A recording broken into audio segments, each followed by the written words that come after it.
How to delete all watch later videos on YouTube at once. In today's tutorial, we're going to show you how to delete all the videos from your watch later playlist on YouTube at once.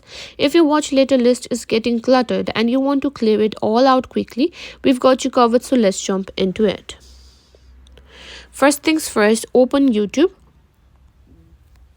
Now simply go to the library section by tapping on U at the bottom of the screen. Here you can see all your playlists. Now let's go to watch later playlist. Tap on it.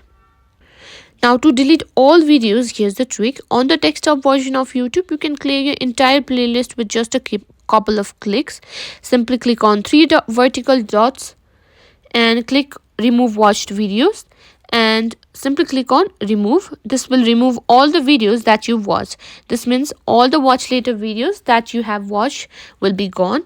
Now as you can see, only 2 is left and all the videos have gone.